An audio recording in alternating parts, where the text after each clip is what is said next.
Hey everybody, welcome to Hey, Don't Worry Wednesday. welcome. I just realized something. Whenever you're the host, you know exactly when you're ready. I do. Mm-hmm.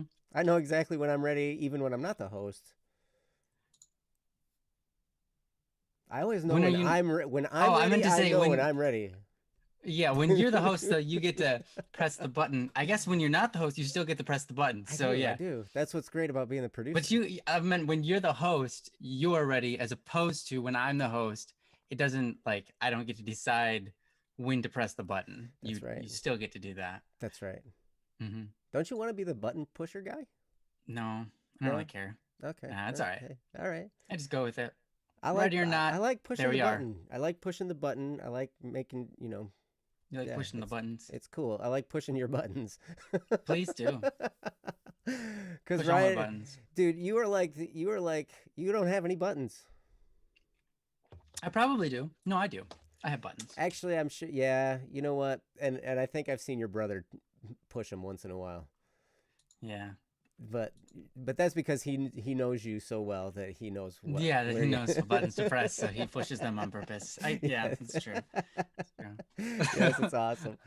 Well, welcome everyone. It's Don't Worry Wednesday. This is the show where we handle any issues, challenges, struggles you might be going through, any type of challenges, anything like that. Feel free to throw them in the chat there. You can send us an email, dww@bss.studio, if you'd like to remain anonymous. You can also message us on Discord. They are about to be in the chat there, I think.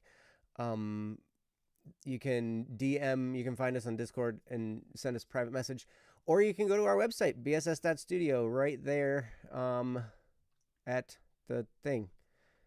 Yeah. Oh, interesting. Princess Princess put the she put the Discord ad in there in the chat for you. So, yeah. Oh, So if you need the link for this channel that you're on, it's right there for you too, which is helpful. Um, wait, what? sorry, Princess. No, I don't think she put the. It says "Hoi Hoi Oh, Waddle it does Squad" and say. "Steam Squad." Don't worry, Wednesday is starting shortly. Come over if you want. And it's got the Ah. YouTube link. So that's awesome. I'm Happens. sorry. I'm sorry, Princess. I love you. I hope you're. I hope I don't make you upset. I love you. We've all done that before. I'm so Oh my gosh, I sorry. cannot tell you the amount of times where I'm talking to someone I post. I was like, oh yeah, here you go, Pink. And I'm like, nope. That was a link that went somewhere completely unrelated, and I'm so sorry. That's embarrassing. It's Yes. happened to me a lot. Yes, we are not professionals. We are not professional counselors or therapists or anything like that. We're not professional football players or baseball players And for good reason. for good reason. I don't care to get I'm trampled and destroyed, especially. personally, I am not a professional speed skater. Ryan might be. Um, No, didn't never took that class in you never college. took that class, the speed Yeah. skating class in college. Yeah. They got Uh, college football, so I'm guessing that's a class, right? I don't think college football is a class. You're probably right. It doesn't count as any I credits, think does I it? think it's an extracurricular. Do you have to pay to be a part of college football? I don't know. I never played college football. Yeah, me neither. I just anybody who has or anybody who knows the answer to that. Just because like I mean, you have you're to in pay to go to college, college. you have to pay to go to college, and you have to be going there in order to. I'm guessing you have to at least have a certain amount of credits to apply for their football, right? And then they make money off of your performance. Hmm. And in college, you don't make any money from college football. But you might get scholarships. Yep, that's true. You might get scholarships. Hmm. But that's because they're making money off of you. Right. Yeah, that makes sense. They give people It's the scholarsh classic. they It's give classic people employee scholarships to employer go to their college relationship, or because they know they're going to make more money if you do. yeah, it's classic. It's classic relationship you have in any type Nice. of business transaction. Client to Yeah. vendor or employer to employee. Yeah, All of yeah. that stuff. Yeah, yeah. For For sure. sure, for sure. But it's just weird So, because they don't tell you that they don't give you a slip of paper that's like you're an employee. They don't pay you for any of the money that they make. It's just you oh no, they just doing make your the money. performance and them making money off you. But I don't think most college football players are complaining. No, they're about like it. sweet. I think They're I like think they're so pretty excited to happy to be be there. there. Yeah, for sure. Yeah, so that's Yeah. cool. It's Yeah. a win-win. It's a win-win for everybody. Oh So, yeah, it's one win still. That's true. That's but true. yeah, so but that's not what this show's about. We're not here to talk about college football. Oh, I'm sorry. That was my bad. I don't know why I thought that. That was weird. Yep. But yeah, to finish that sentence, we are not professional therapists. We just want to be your friend. We want to help in any way we possibly can. We want to surround you with love and encouragement and maybe a little bit of perspective along the way. Because we know that more than likely you're smart enough to figure a lot of this stuff out on your own. But it sometimes just help to feel like you have someone in your corner, someone that's going to encourage you and love you and be your friend. I know there have been so many times like that for me where I've had friends that were just my friends. They had no idea what was going on in my day, but just the fact that they were there and I got to talk to them and I mean it was just a wonderful thing.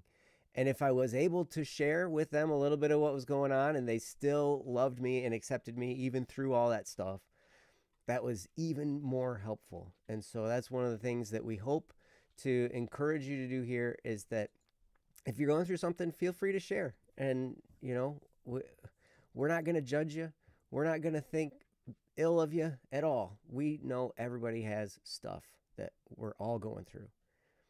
And we all could use a friend. And so, anyway, that's what we want to do here. So, everybody, you guys are amazing. And Princess is the most amazing.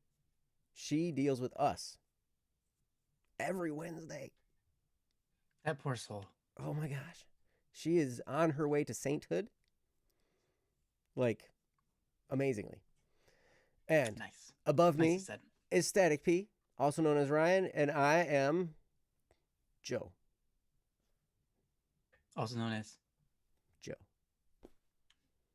nice. Easy both ways. Joe. One syllable. You can either call him Joe or you can call him Joe. Yes. Yeah. They were different. They were different. Yes, absolutely. So, hey, congratulations, Vanna, on your straight A's finishing out the semester. Way to go. Yeah, way to go. I've never done that. Nope, I don't think I've ever done that. Really? Wow. Really?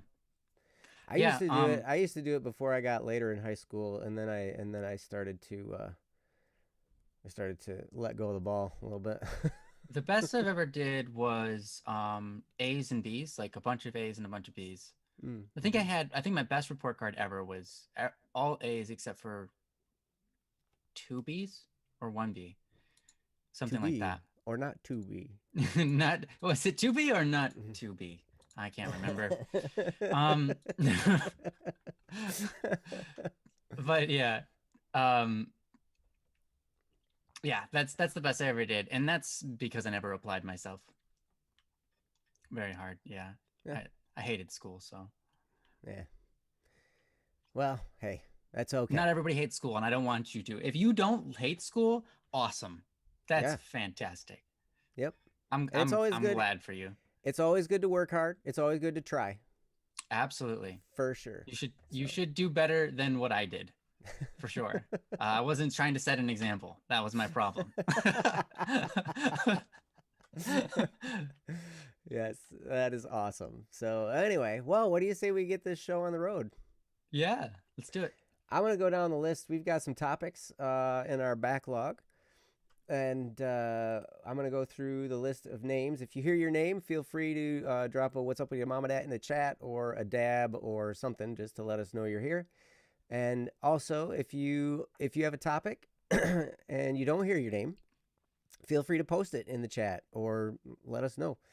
Whatever. So, anyway, here's the list. Ian Lam, Pear, Ezekiel Games, Ploen, Drakon, Lord Francium, LG, and Lil McGee. And if you heard your name, let us know you're here. And if you didn't hear your name, let us know you're here. Hi, I'm here. I didn't hear my name, so I figured for once I would be a part of that club. Yes. Yo, what's up with your mom and dad? Oh wait, I didn't in the chat. I didn't put it in the chat. Sorry, hold on. Yo, oh my gosh, I almost spelled that wrong. Yo, how do you even spell that right? What? Is there a right or wrong way to spell "Hey, what's up with I your mama dad" in the actually, chat? well, you'll see the way I spell it, and it doesn't mean it's right.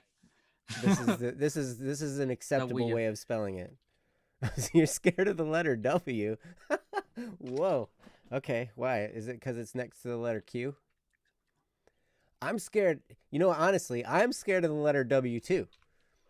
Because not W2 like your tax form, but the letter W also the letter W because scares you. it's forward in Minecraft. I'm afraid of moving forward. It's forward. Nice. It's forward Well, in no, many games. the Yeah. problem is Q is throw the object away from your hand, and it's right next to W. And Mm. so I will be sitting there with my overpowered pickaxe, and I'll be pickaxing, and I'll run into some lava, and I'll be like, "Oh my gosh, oh it's lava!" And then I'll Oh back no! up, Run out. and I'll Q. shift Q. my hand a little bit, and then I'll be like, "I'm gonna move forward now," and I'll push Q, and I'll throw my pickaxe into the lava. Oh man. Oh, that stinks, dude. That stinks. I'll tell you. Let me give you some advice. I did that a lot. So I changed it to Shift Q. So I actually have Oh, to press Shift with my pinky and then press Q because that's a lot harder to do on accident. sure, okay. That's almost impossible to I do on would accident, still but it's fig- still easy enough I to would still remember. figure it out because shift you hold down shift to crouch. Are you crouching in the fire? No, when you're next to it sometimes Okay. because you don't want Well, to you can go change it to in. something else, Control Q or Tab or E. No, just kidding. Yeah, those ones are just as bad. Hurriedness says no because guy I'm in a game I'm in has the name Battle of the W and he's scary. A guy in my game Oh, is killing me with the name Battle of the W. He made me run into my basement. oof. Nice. Well, Interesting. okay. So you don't have to use the word W. You could spell it like that. You could actually just copy paste what Static just wrote in there. There is a letter W in that. If you want to change it for a U and just put two U's in a row, or a V, W. That's how. Oh my gosh, I just typed in the wrong place. There. That's what a W is, anyways. It's two V's, right? One right It's next to two each V's. It's other. not two U's, it's two V's. In other languages, if you ever like hear someone who speaks German, they say "wat" instead of "what." What? If you go to Spain, they call it a W, meaning double V. So Huh. there you go. But we call it French is W. also W. Oh, it's That's also W in yes, French? in French. Jeez. You are right. Why is English so messed up? French. Because of French? What? Every time I'm sorry, okay, hold on. Let me preface this. French is an amazing language. um every time I look at an English word and I say that's so dumb, why would we ever spell it like that? I go to the etymology, like 8 out of 10 times, it's French. It's French that's making the weird spelling. But that's not the reason why our language is messed up. It's because we're hurling edge of too many languages. we are. We got a lot of messed upness Mhm. in the English language. Yeah, Vanna, flex those muscles. Mm. Boom, like that. Dang. 103% in American Sign Language. Holy cow. Dang. That's That's awesome. awesome. Way to go. You know, yeah, that's amazing. So awesome. Well, I do know that we have one of these topics we can do anyway without them here. Lil Yeah. McGee's topic we can do.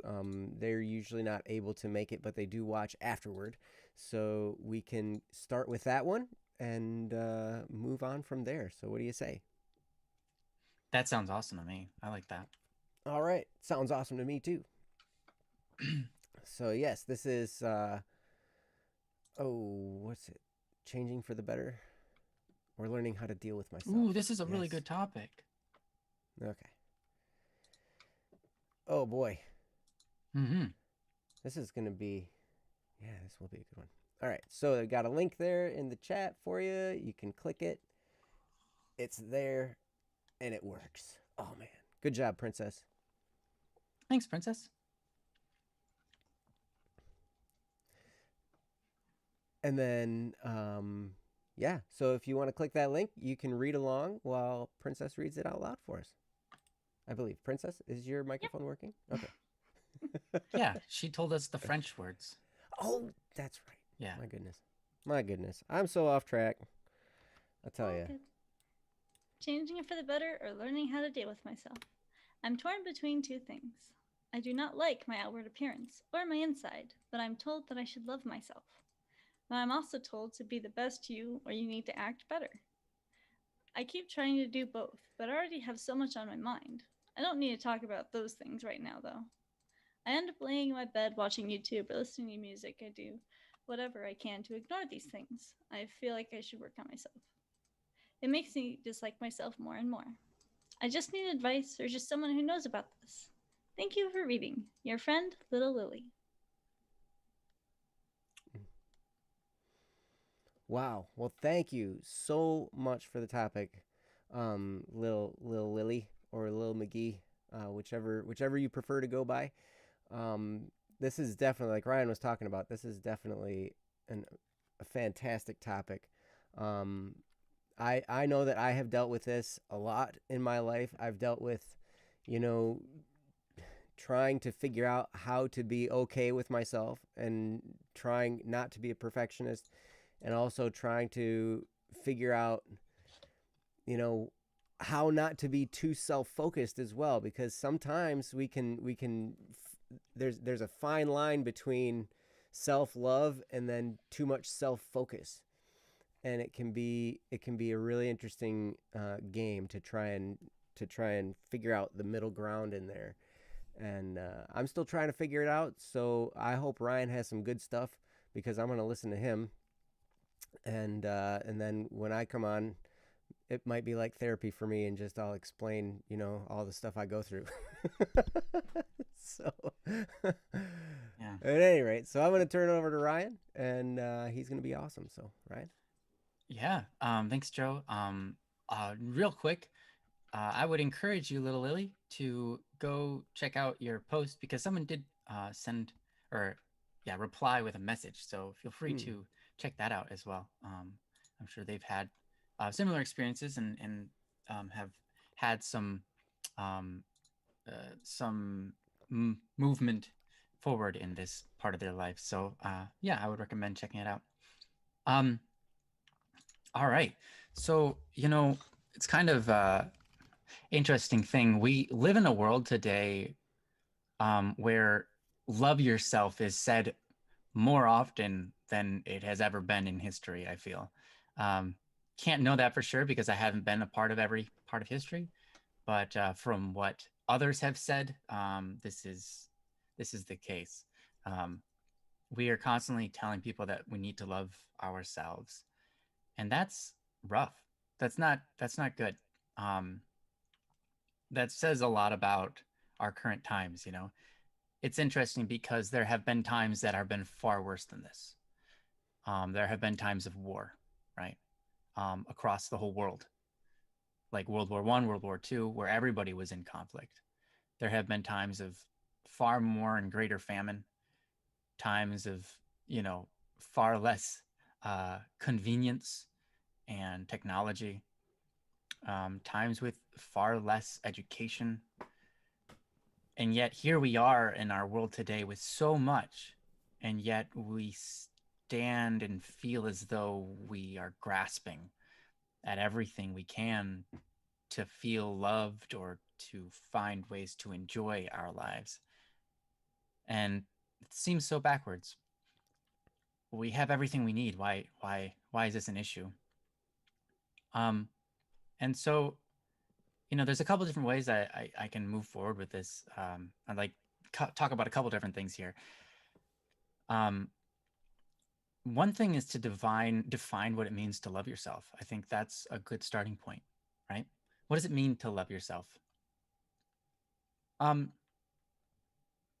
Loving yourself sometimes means accepting that you're not perfect, right?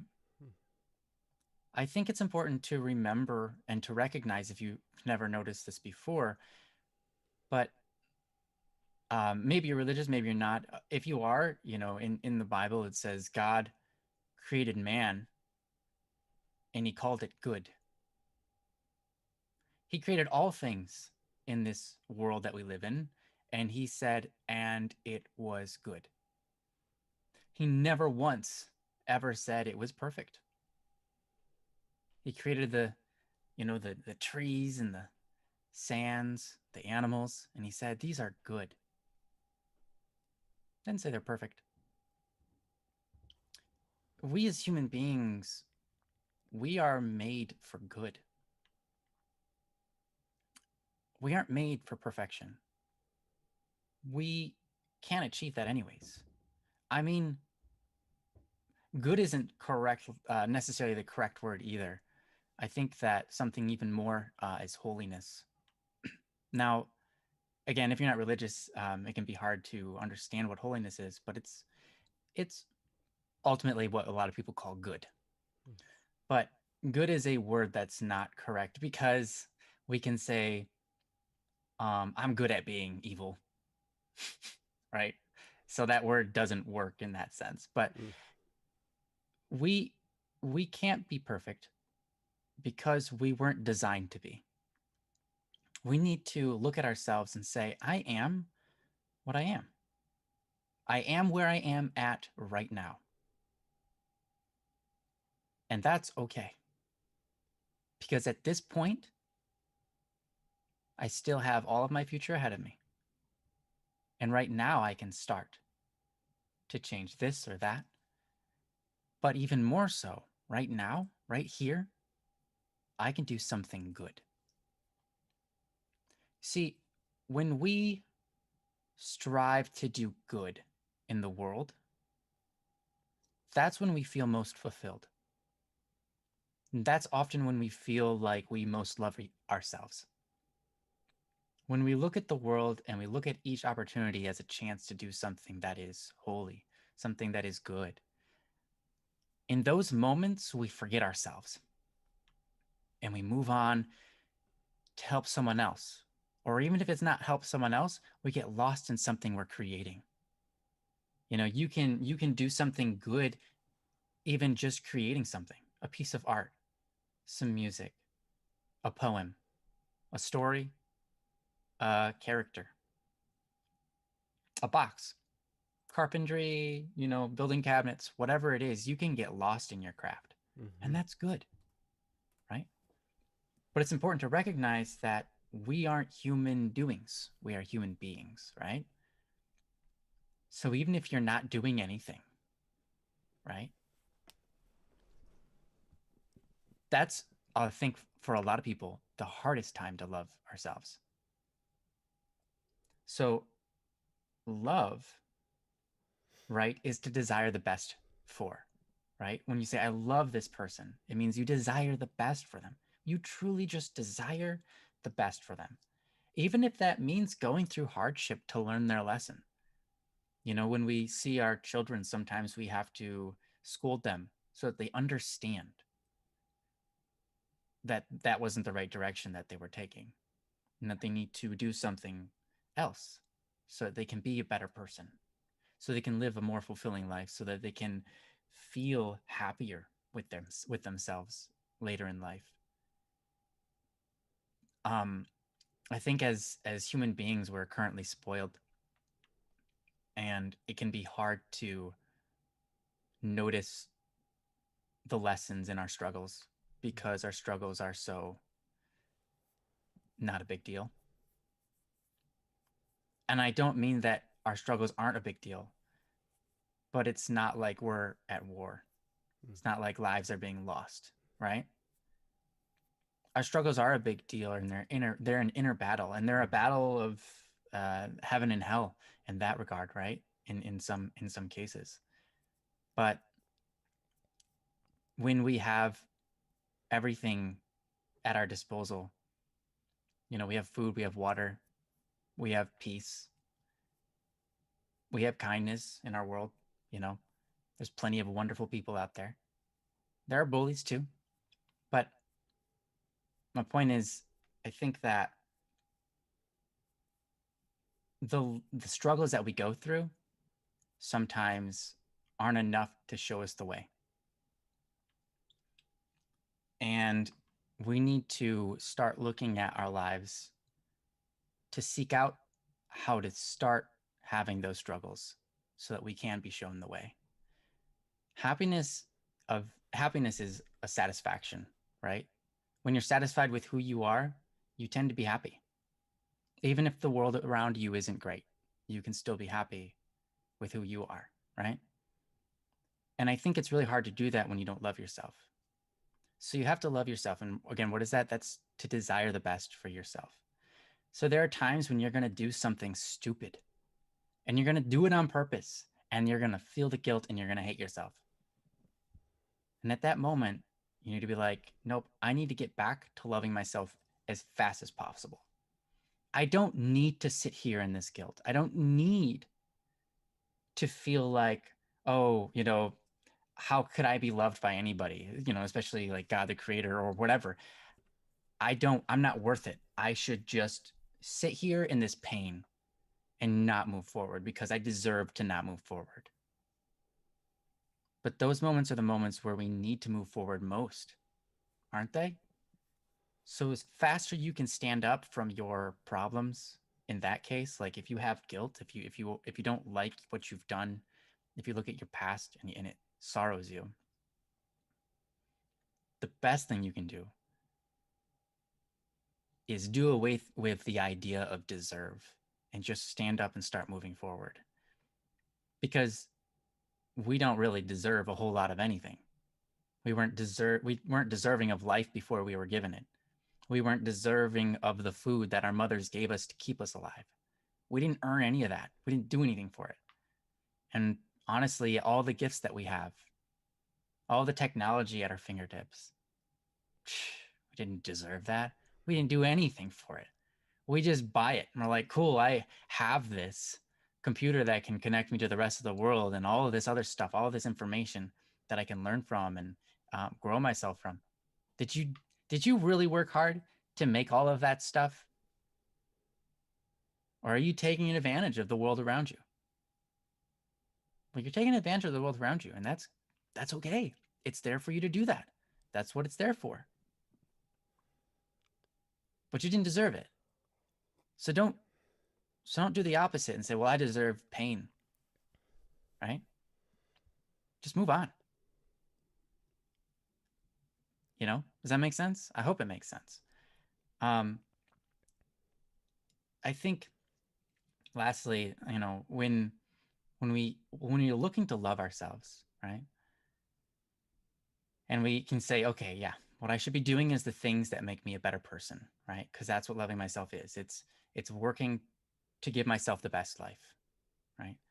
And sometimes we might have to take a step back and look at what is the best life, right? And I think that's important to take time to do. What's the best you can be and start working that, right? And the best you can be is something you can just start acting like right now. You think about, okay, in this moment, should I really be this person? Am I acting the right way? Or do I need to change how I'm acting immediately? And then if yes, just change immediately. Who cares? People might look at you weird. Who cares? That's an act of love. You see, love is a lot of times, love is an emotion, but love is I would say three things. Love is an emotion, but it's not always an emotion. Love is an action, but it's not always an action. Love is a commitment, a discernment, a decision. And that one should proceed over both of them, but it's not always there. There are times when we love only purely by emotion. There are times where we love purely by commitment, and we don't take action or have the emotion. But a lot of times there is an active part in it. I think if you want the emotion of love, to look at yourself and feel good, right? If to look at yourself and feel like that's someone you want to fight for, right? That's an emotion. But remember that emotion is a response to something. We don't have an emotion before something happens. An emotion is a response, right? Someone says something mean to you, you're hurt. You aren't hurt before they say something mean. So don't expect that much out of love. Don't expect yourself to suddenly start liking yourself. Don't expect yourself to look at yourself and have the emotion of, yeah, I want to be me. This is great. It's a reaction. So if you want that emotion, you have to pursue it. And you pursue that by acting out what love really is. What is love? It's doing those things that show you love yourself. It's having those conversations with yourself that show and prove to yourself that you love yourself. And it's a commitment. Remember that you're a human being and you have a relationship with all of those around you, but you also have a relationship with yourself. It's interesting because human beings are almost like two people because we can converse with ourselves. Mm-hmm. We can talk about things with ourselves. We can figure new things out just by adding different thoughts and things that we've experienced together. Being a human is an interesting thing because we have a brain and we have a soul, and they converse. And when the brain and the soul agree, we're at peace. But when the brain and the soul don't agree, man, that's a struggle. So your brain and your soul need to talk to each other, and you need to have a good friendship. You need to have a good, solid agreement of love, and they need to work together. So you have to open up that conversation. And I know it's really hard, but it's to spend time in silence and just talk to yourself. Just real, down to earth, talking to yourself and saying, hey, look, I want to get better. I want to love myself. How do I do that? Let's talk about it. Let's sit here. What are my problems? All right, what are the good sides of me? No, really. Don't tell me nothing. Explain to me what are the good sides of me and really think about it. And if it makes you cry, good.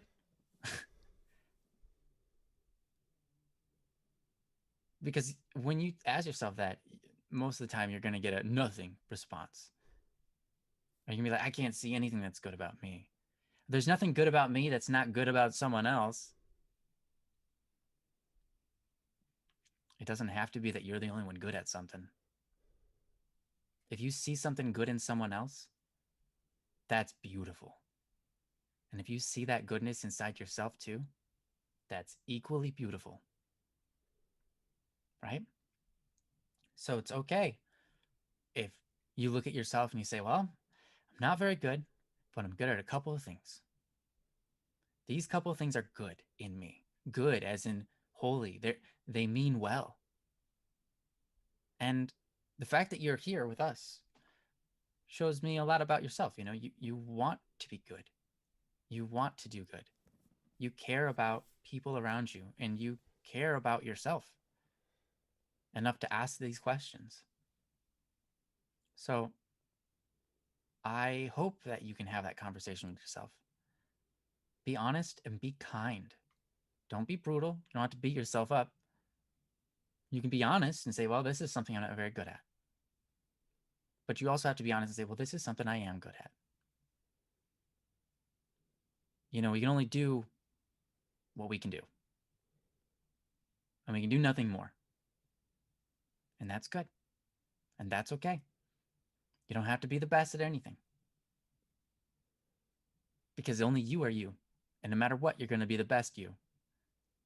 But are you trying to be the best version of that? Because I think that's really important. Even though it's difficult. Mm-hmm. But yeah.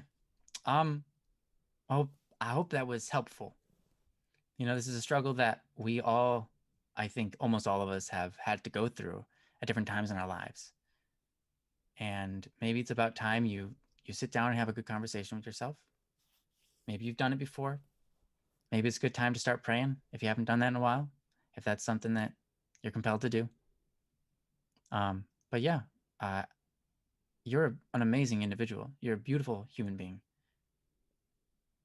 You are who you are, and that's good. It's nothing less.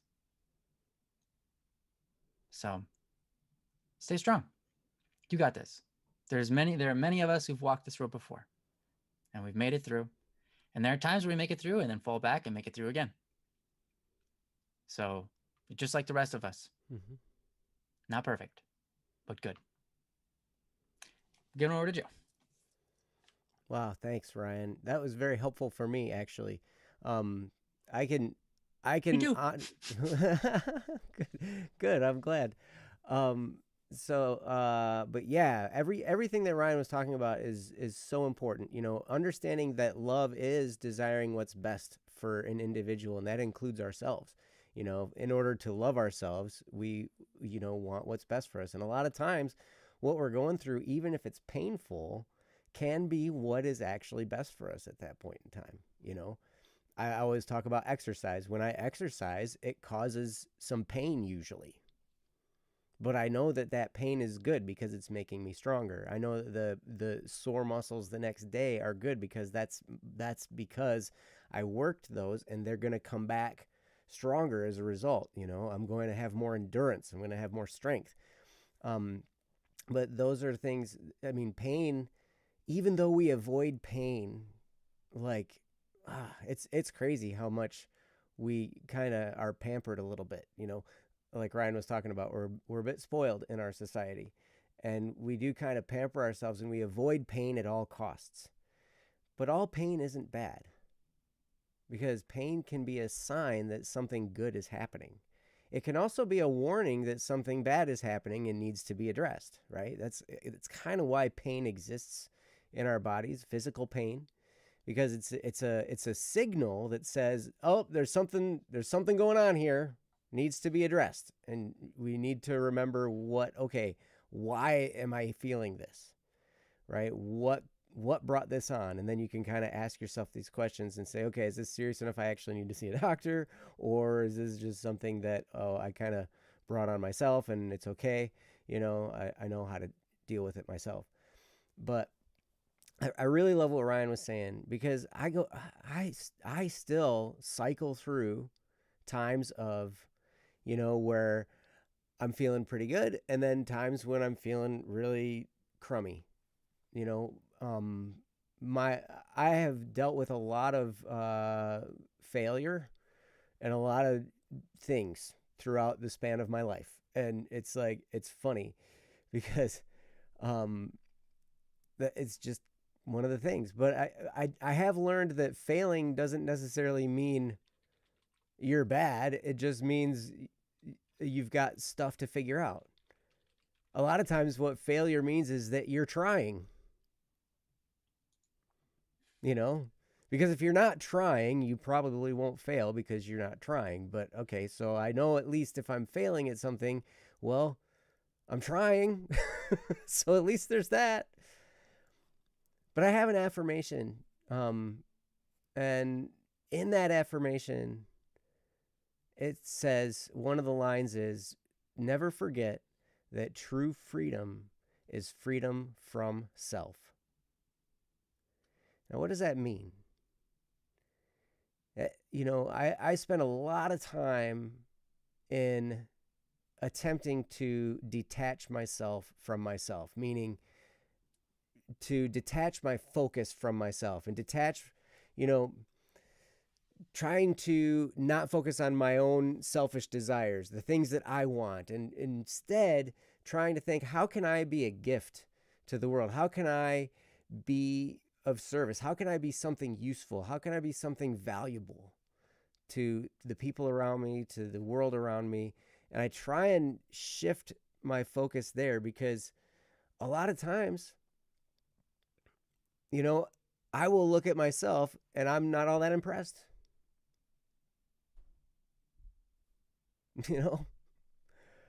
I look at what I've done. I look at things I do on a daily basis. I'm not all that impressed. And so I'm like, okay, well, I guess what I should do, rather than, because I have two options, right? I can look at all that stuff and I can think about it, and I can get all obsessed with it and, upset. Or I can say, well, you know what? Just like Ryan was saying, I may not be the best at that. I may not be the best at whatever this area of my life is. I may not be the best at, doing things like that person is, or whatever. And we get into this comparison thing. But if I'm not going to be good at all that stuff anyway, then you know what I can do? I can take my focus completely off myself and focus on the person in front of me. Focus on the job I have to do. Focus on the project I'm working on. Focus on the people that I'm trying to serve. I can focus there. And what happens, it's really cool, because we start then at that moment to remove our attachment from ourselves.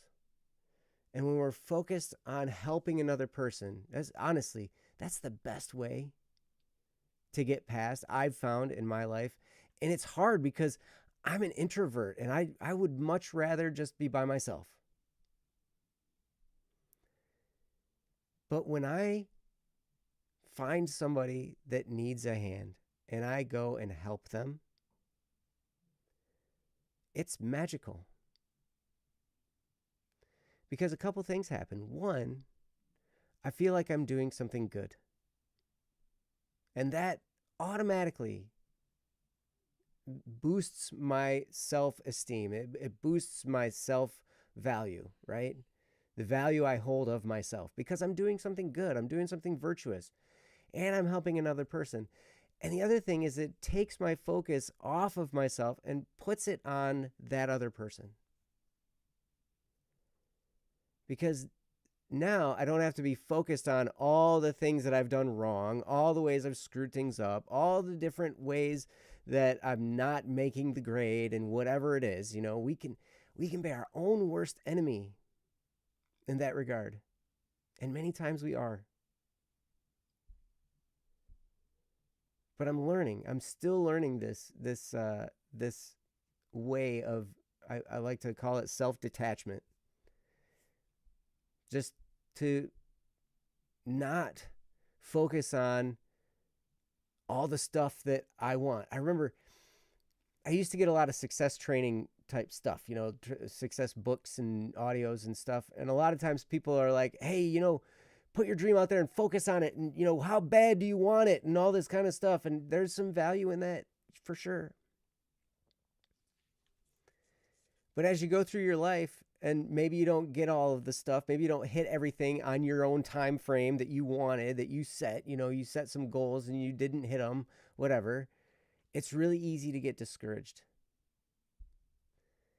But we can always shift our focus from ourselves to another person, or to another thing, or another situation that we want to help out in. And so I would encourage you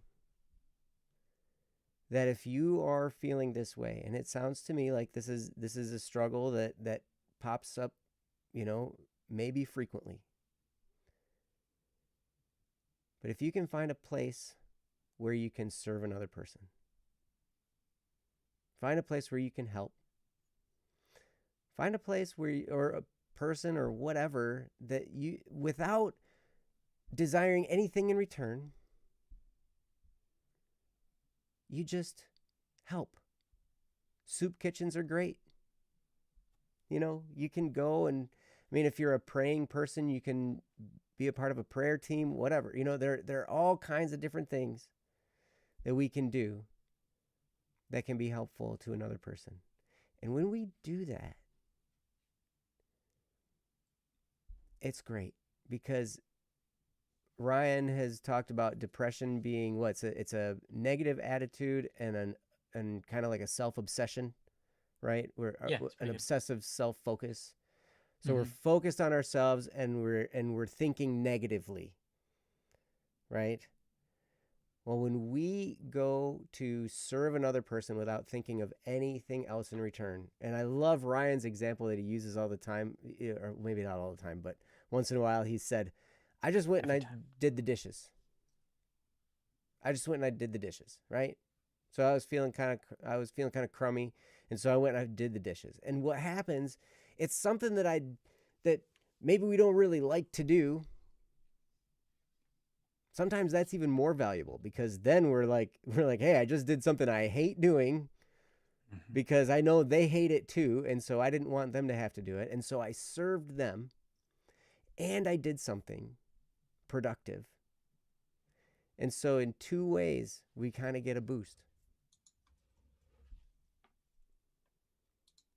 Currently, my two nephews are here, and it's been great, but they require a lot of focus. They're younger, and there's this game they like to play now called Control Uncle Joey. I'm Uncle Joey, by the way. Um, Okay. that's my name.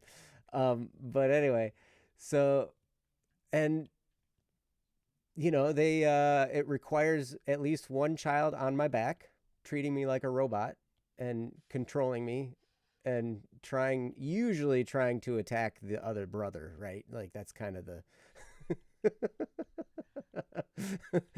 that's how it is.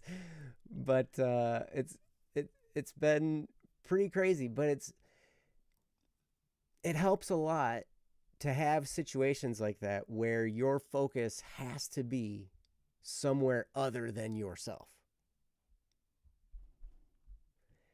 And so I would encourage you to find situations like that. How can you do something for another person? How can you do something to brighten their day? How can you do something to take a load off of another person? And that can be one of the most magical things that you can do. Ryan talked about prayer. That's another hugely important and impactful thing you can do. And then I would also encourage you, whether you pray or not, also I would encourage you to do some meditation. And what that is just emptying your mind of thoughts. It's like a conscious, I'm emptying my mind of thoughts. I try to focus on my breathing. I try and focus on some kind of rhythmic breathing. And if a thought comes in my head and kind of comes in there, I say thank you, and you're dismissed. I don't fight the thought. I don't get upset because the thought came in and I'm trying not to focus on anything. I just say thank you for presenting this thought, and you're dismissed. Just relax, and then try and get back to focused on breathing. And what happens as you dismiss your thoughts and as you start to empty your mind and just get to the point where all you're thinking about is the inhaling and the exhaling, you reach a point where you simply exist. Ryan talked about the fact that we're human beings and not human doings. When you can empty your brain of thoughts and just exist, that's just being. You're just being right then. And it's wonderful because then you don't have to think about all of the stuff that the advice people are giving you or trying to help you. People give us advice because they try and help us. They want to help us. But sometimes that advice, depending on the advice or the advisor,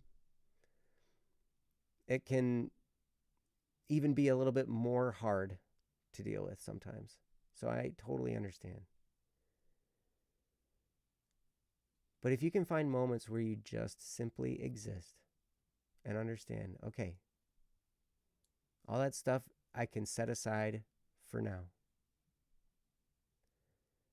It's a very cleansing experience. It's very deep, and you can come out of it and it can be refreshing. And then you can kind of, okay, now I can arrange my thoughts. I'm starting from nothing. Now I can start to let some of these thoughts back in. What am I dealing with today? and it can be really amazing. One other thing I want to recommend is find a virtue. There are 7 cardinal virtues. There are theological virtues. There are Ben Franklin's 13 virtues. You can find virtues. You can Google any of those different things, and you can just pick one or pick 2 or whatever and work on it. I used to think you should grade yourself on it, but I don't think that's a good idea. It's definitely not a good idea for me, because if I graded myself on how I'm doing on virtues, I'm usually just like, oh, I'm not doing so good on that one. I don't even know I'm trying. My grades aren't going up. I'm just getting more strict on myself because I'm realizing the more that's wrong. Oh. Yep. Princess has Ben Franklin's 13 virtues there in the chat. And the link right there. That's a great place to start. What he did was he would pick one and he would work on it for a week or maybe 2 weeks, a week or 2.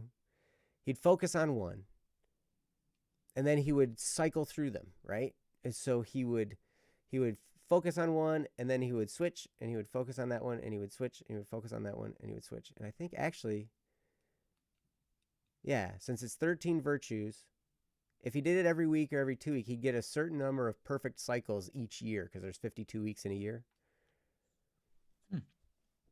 So yeah, anyway, I would do that. I know I've given you a lot,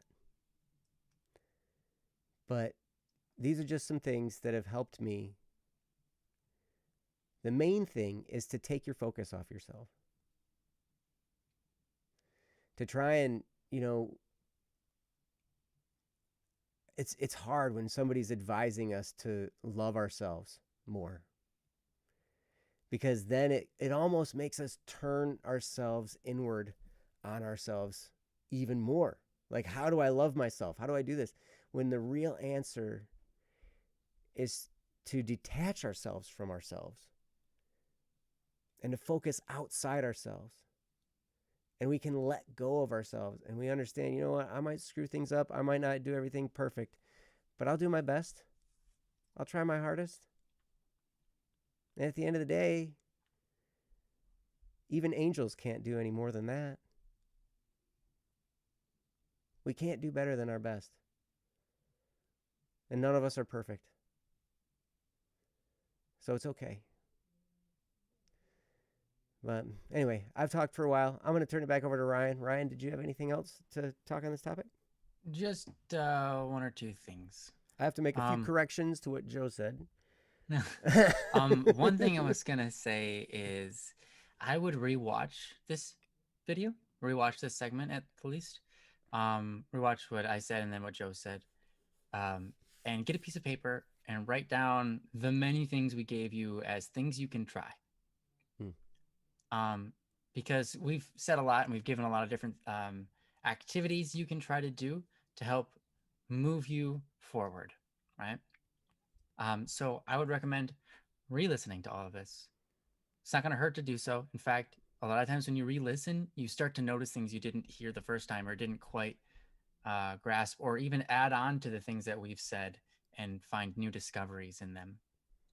So rewatch them with a piece of paper and write down just the different activities we suggested and try them each, and see what works and pursue those. And if you struggle with one, just keep on trying it until you get it to be successful. Like meditation can be very hard. So if you try to meditate and it doesn't work, it's not game over. You don't just say, oh, well, I guess that doesn't work. No, you can try again until you get the activity to actually work, and then decide if it's helpful or not. But the process of going through that isn't in vain, because you learn a lot doing that, and you become proud of yourself for trying and sticking with it and not quitting, even though it was a difficult thing to do. I find a lot of times that when I challenge myself, that's when I have the opportunity to be proud of myself. So if there's something that's difficult for me, I like to shoot for it, because it gives me a chance to not only learn, but to become stronger, right? to persevere and act out that perseverance, which is, it's not a virtue, but it is. It's not the name of one of the virtues, but it's part of a virtue. And so I would recommend doing that. And the last thing I wanted to say was on part of what Joe was saying towards the end there. I have to remember. It was shoot. Trying to,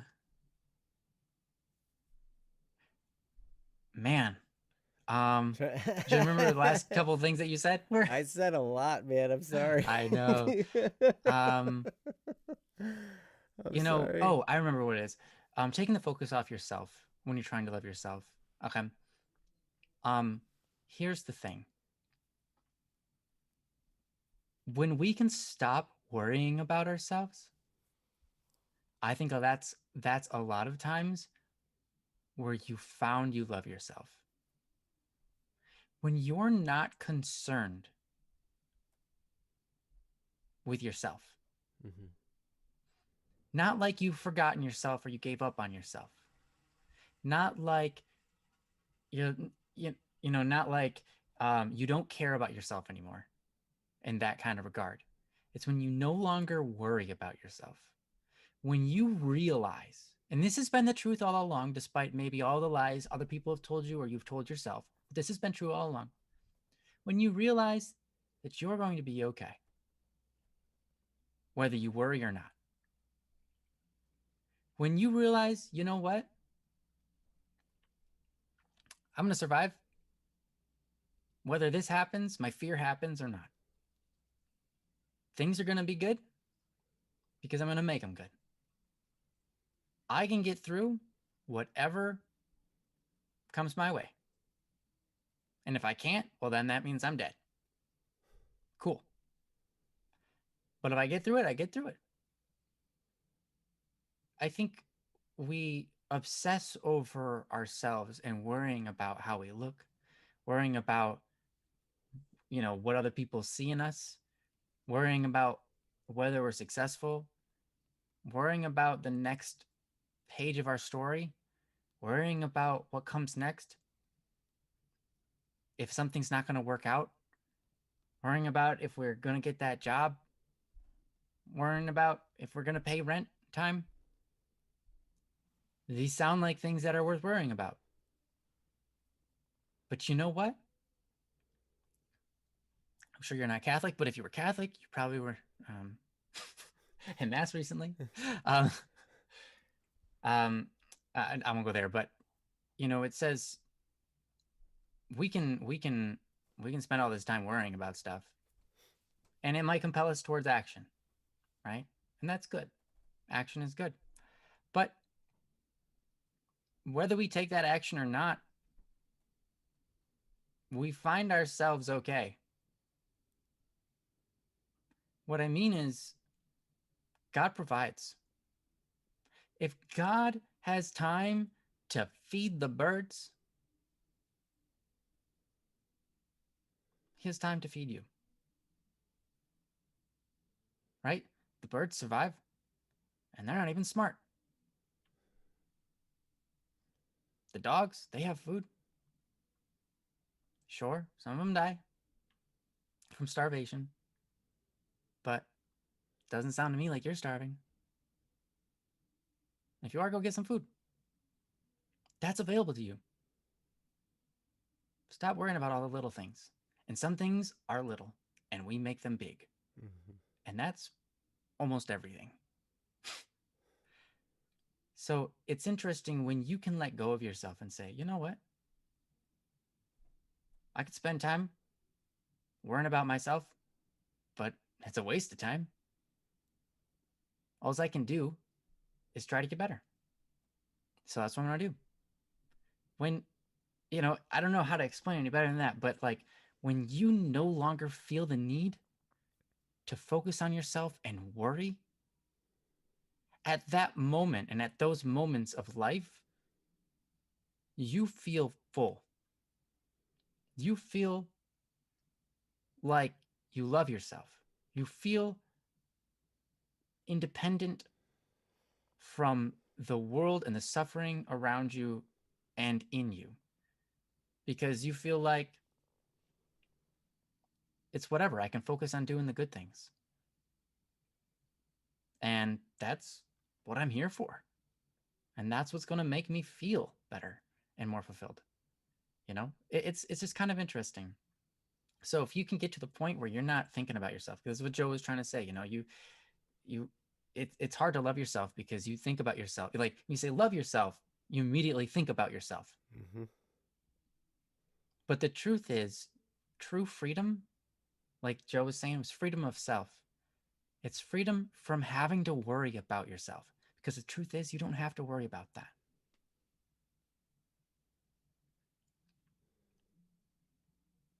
Just be yourself. We're human beings, right? Just be yourself. And you'll find yourself loving who you are. And that's an emotional response. When we worry about ourselves, what's going to be the emotional response of worrying about ourselves? Worry is a state of fear. Worry is the idea of something negative. So how are we going to worry about ourselves and love ourselves? You can't do both.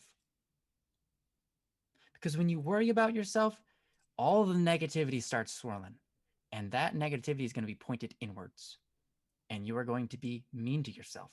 You're going to think you can't do it, that you're not enough, that it's not going to work out for you. How could you love yourself if you're worried about yourself? Yeah, I'm just thinking about this right now. It makes sense. You can't. Because your response emotionally is going to be negative. And your response in commitment is going to be negative. And your response in action is likely going to be negative. Sometimes we worry about ourselves and do something good, but usually it's only because of fear. And we go, phew, dodge that bullet.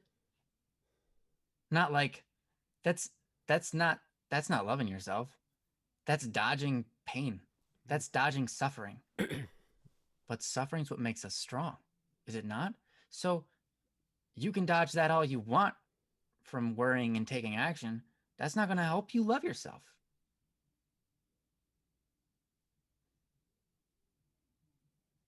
There you go, Ryan. But no, there you go, everybody. It's pretty good nugget of knowledge there. So take that and try to embrace that. You can't love yourself if you worry about yourself. You're just going to get an emotional negative response, a negative commitment response, and a negative fear of you're either going to seize up and do nothing, or you're going to do something because you're trying to run away from struggle. When in actuality, it's the struggle that makes us strong and the struggle that makes us find love. Love does not exist without suffering. Through suffering, we show our love.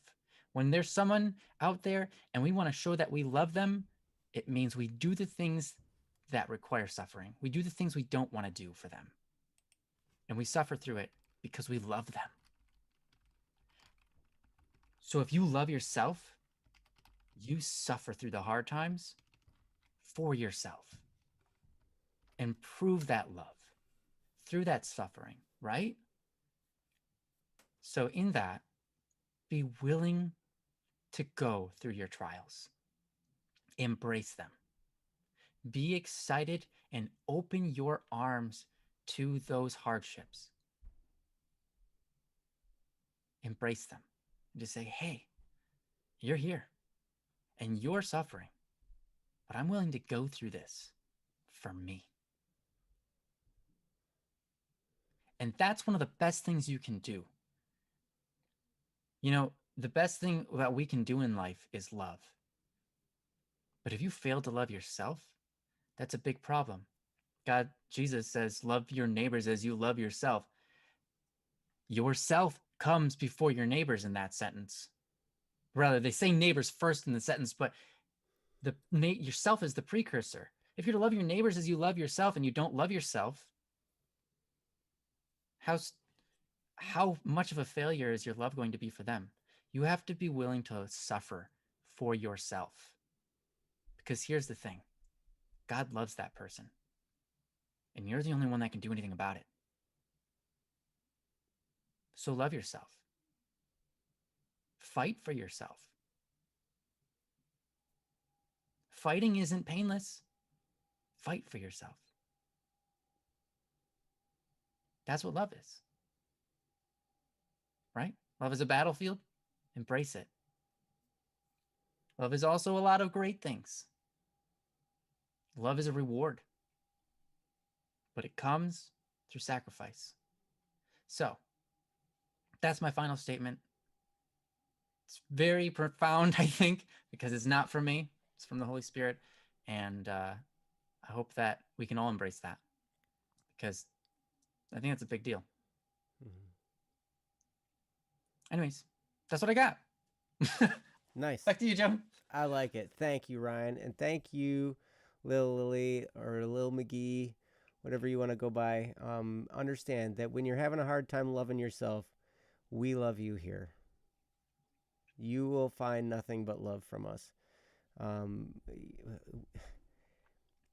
I know it seems weird because, we don't really know you. We just, hey, we read the things you write and we understand that you hear us speaking and you see us on video and stuff like that. But really, I mean, this goes for everybody who watches this show. We love you guys. We pray for you guys. We want what's best for you guys. I mean, that's the reason we're here, is for you guys. And so understand, in those moments when you're having a really hard time loving yourself, you are loved.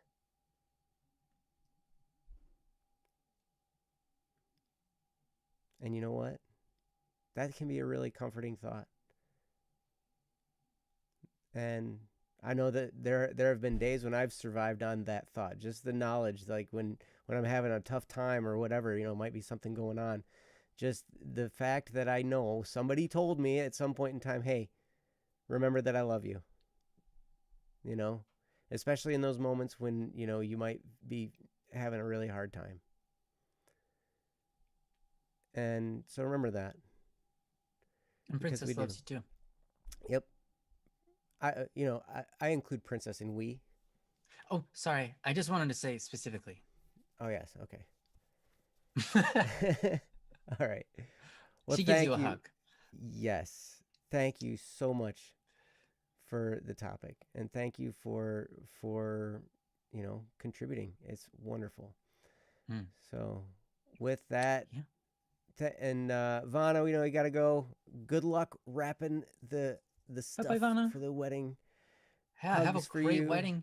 That's awesome. Your brother. That's awesome. Yep. So you're Congratulations to him and to you, I suppose, if you want it. Yeah, you looks like you'll be getting a new in-law. So hey. Yeah. That's cool. All right.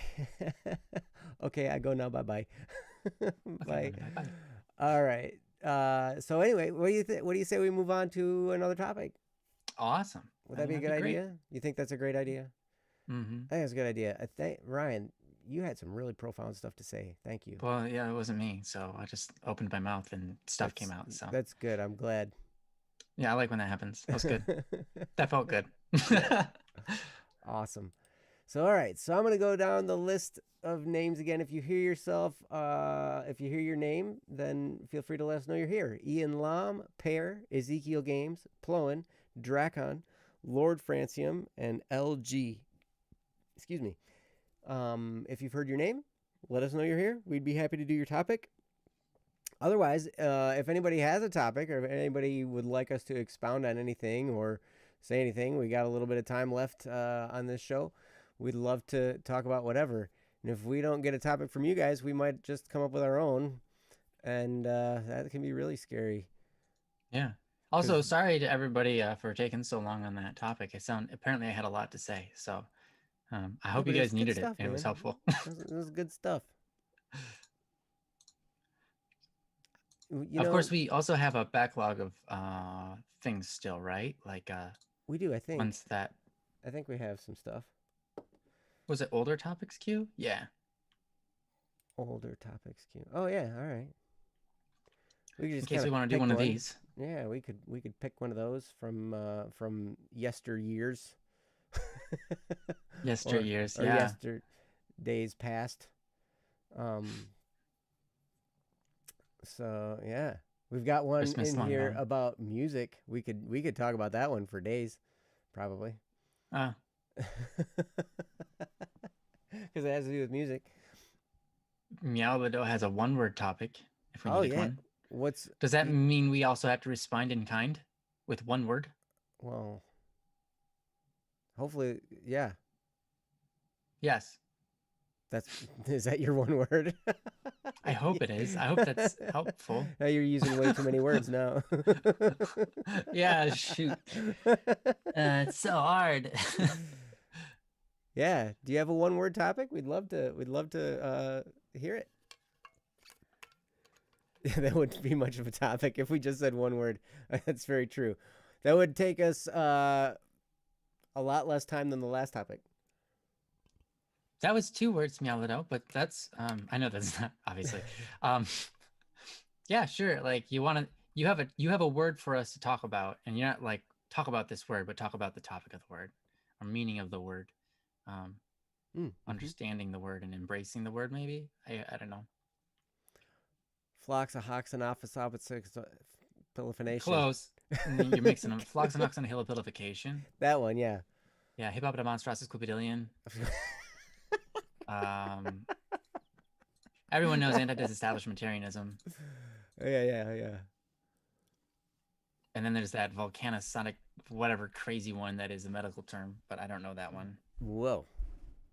It's crazy long, and I never learned it because it's not an English word. It's a medical term, and it comes from Latin, so it's hardly English. It's a Latin word. We have a topic from Meow. Topic is named purpose.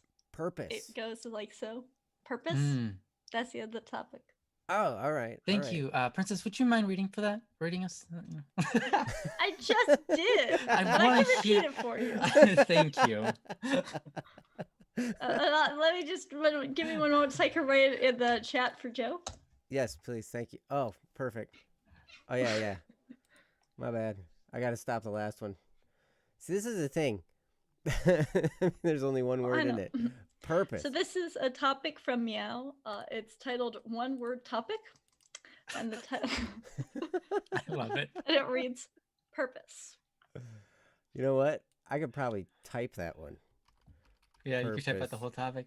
You know... But I typed it for you so yeah, nicely. sure did. You just copy paste. Oh, and you know what? You know that topic has, was nobody you uses could copy my chat paste anymore. it. Yours has. I was looking at it. I was. Princess, I love you. You're so I love amazing. you too. It's You're all so good. amazing. There, I copy pasted. I Control V, Control C'd it, or the other way around. Control C, Control V. That one, and now it's gonna show up. Yes, purpose. So there are lots of different ways we could approach this. Actually, purpose is a multifaceted word. I'm assuming what you're talking about is like maybe a sense of purpose that we might have.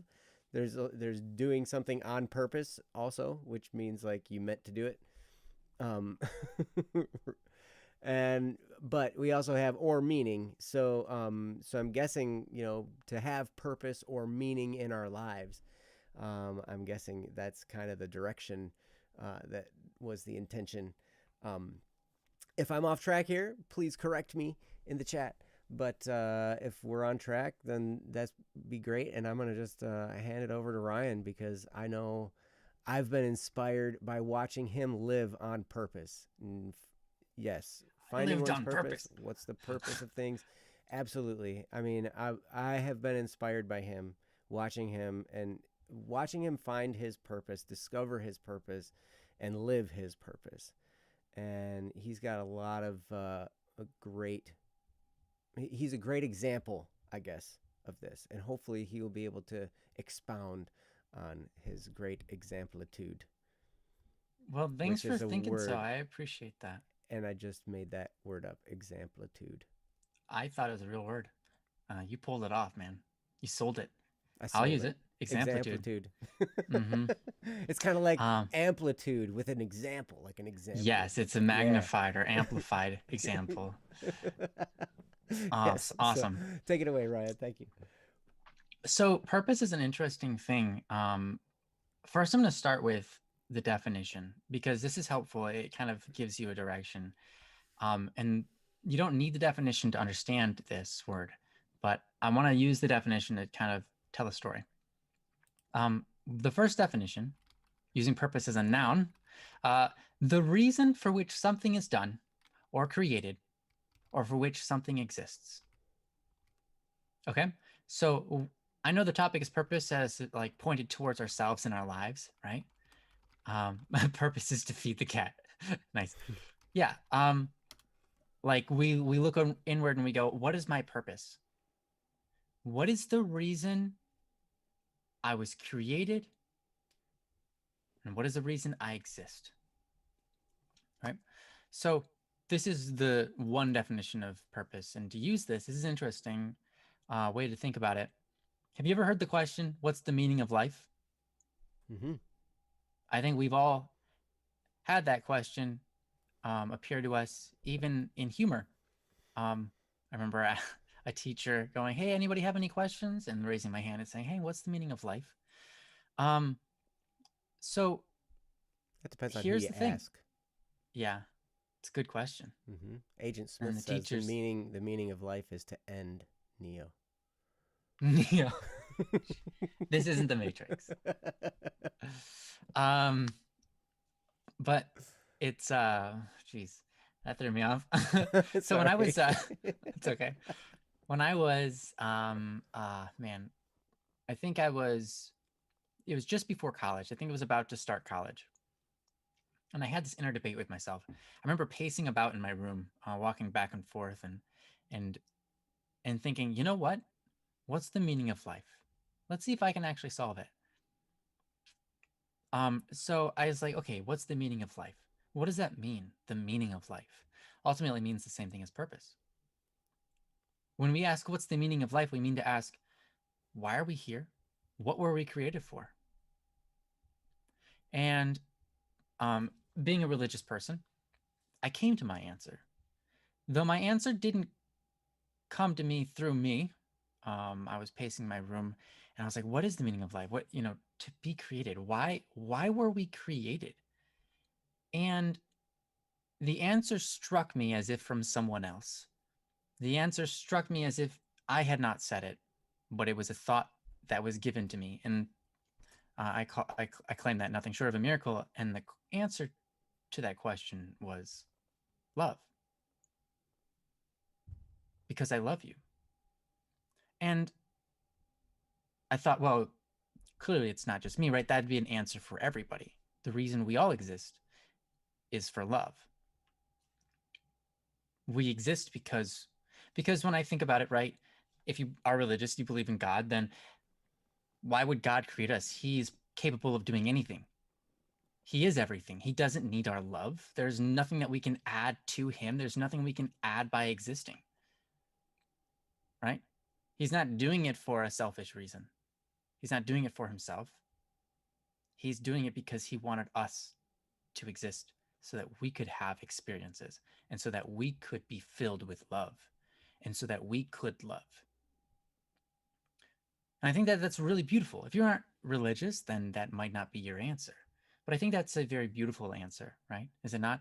To exist is we exist because someone loved us and they wanted us to exist so that we could experience their love and experience loving ourselves to whichever extent that is, to wherever place that leads us. And so what is your purpose in this kind of context? It is to love, and it is to be loved, right? If you ever question, am I living out my purpose, and you feel that you aren't, are you allowing yourself to be loved? Are you allowing yourself to experience the world around you? Are you allowing yourself to and embracing what comes your way? Are you allowing yourself to embrace what comes your way? And are you taking action to love others and to love yourself? Are you doing that? Because you exist for that reason.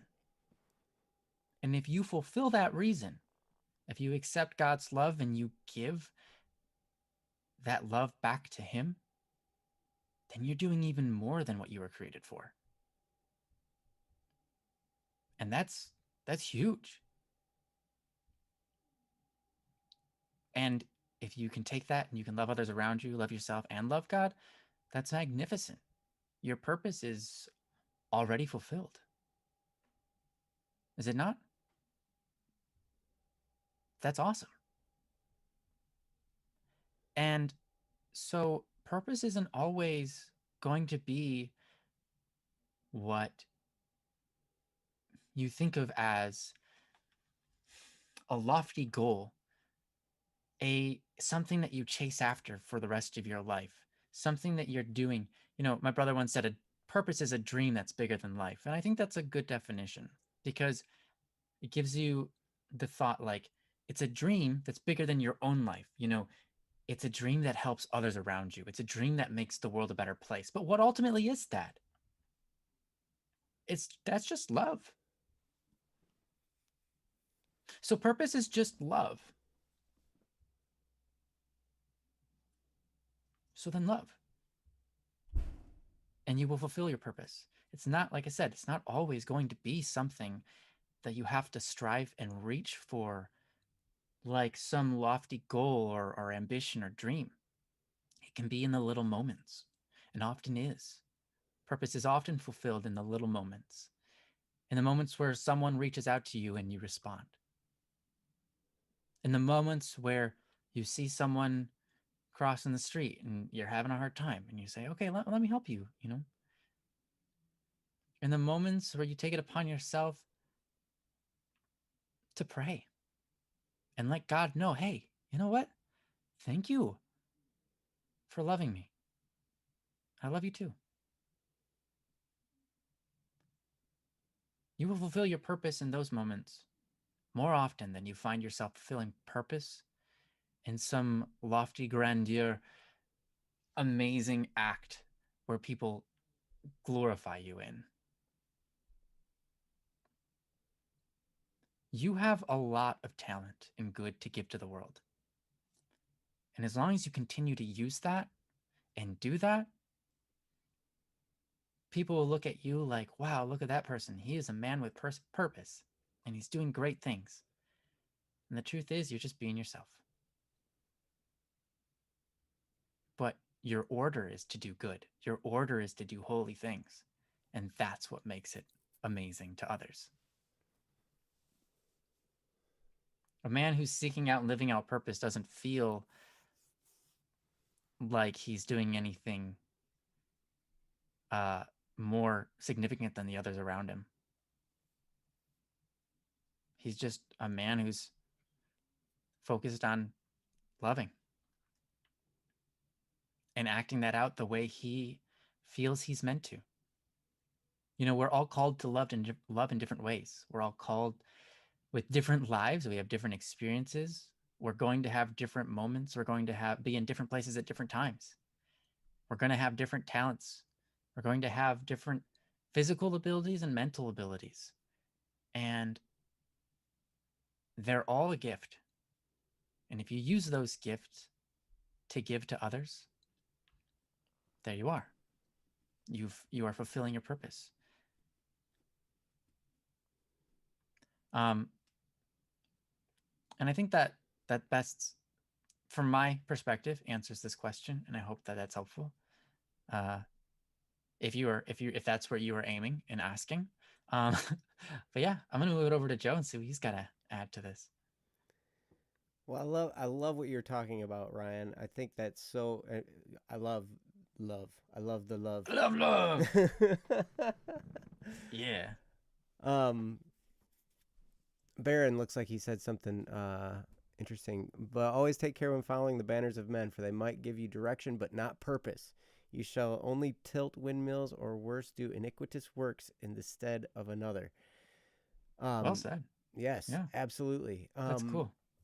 So yes, you know, we might get some direction, but you're right, it might not be purpose. And I love what Ryan's talking about. The purpose is love, right? I love that. But how we apply ourselves to love the world around us, our creator, our fellow man, all of that, with our own unique predispositions, our own unique talents, our own unique aspirations, our own unique makeup. The way we love is going to be something special that we bring. And it's cool. One of the great things that, about what Ryan was just talking about is it takes a lot of the stress out of finding your purpose and out of living your purpose. So much of the time when I heard about purpose, it had to do with legacy. It had to do with, what kind of mark are you going to leave on the world?